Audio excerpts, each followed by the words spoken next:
ப்ராஜெக்டோட பேர் சூரிய ஆற்றல் திட்டம். இதோட நோக்கம் என்னன்னா சூரிய ஒளியிலிருந்து மின்சாரம் உற்பத்தி செய்கிறது.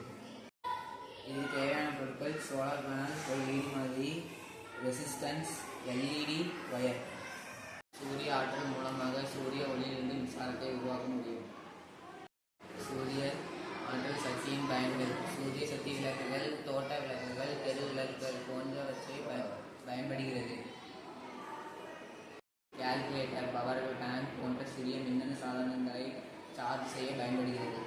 வாகனங்களை சார்ஜ் செய்ய பயன்படுகிறது. செயற்கைக்கோள்கள் சூரிய ஒளியின் மூலம் தகவல்களை அனுப்புகின்றது. வீடுகளுக்கும் தொழிற்சாலைகளுக்கும் மின்சாரம் பயன்படுகிறது. குடிநீர், வெப்பம் மற்றும் சூரிய ஒளி அடுப்புகள் உணவு சமைக்க பயன்படுகிறது. ஸ்கூல், ஹாஸ்பிட்டல் எல்லாம் அதிகமாக மின்சாரம் தேவைக்கிறதுனால இந்த சோலார் பேனலால் மின்சாரம் தயாரிக்கணும். சூரிய ஒளி இயற்கையாக கிடைக்கக்கூடிய ஒரு ஆற்றல் வரும். அதை நம்ம வீணடிக்காமல் மின்சாரம் தயாரிக்க செய்கிறது. இதனால் சுற்றுச்சூழலுக்கு எந்த பாதிப்பும் ஏற்படாது. சோலார் பேனல் இருக்கிறதுனால கரண்ட் பில் மிச்சமாகுது. இதனால் பணம் நிறைய சேமிக்குது. பராமரிப்பு செலவு மிக குறைவு. ஆனால் எந்த ஒரு பொல்யூஷனும் ஏற்படுத்தாது.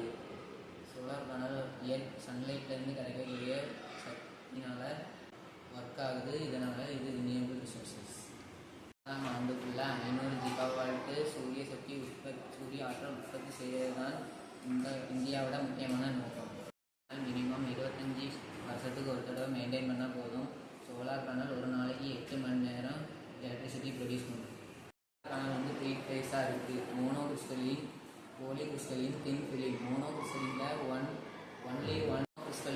ஒன்லி ஒன் கிறிஸ்டலின் சிலிக்கான் தான் இருக்குது. போலி கிறிஸ்டலினில் மோர் தேன் கிறிஸ்டலின் சிலிக்கான் இருக்குது. தின் ஃபிலிமில் ஃப்ளெக்சிபிளாக இருக்குது. சூரிய ஒளி இந்த சோலார் பேனலில் படம் பண்ணுறோம்னா சோலார் எனர்ஜி எலக்ட்ரிக்கல் எனர்ஜியாக கன்வெர்ட் ஆகுது.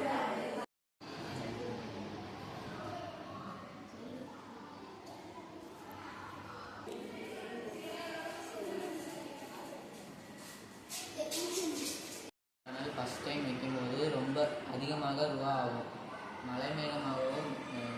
மழையாகவோ மேகமூட்டமாகவோ இருக்கும்போது இந்த சோலார் பேனல் எலக்ட்ரிசிட்டி ப்ரொடியூஸ் பண்ணாது. சோலார் பேனலை இன்ஸ்டால் பண்ணுறதும் ரொம்ப கஷ்டம். சோலார் பேனலை ரீசைக்கிள் பண்ணுறதும் ரொம்ப கஷ்டம்.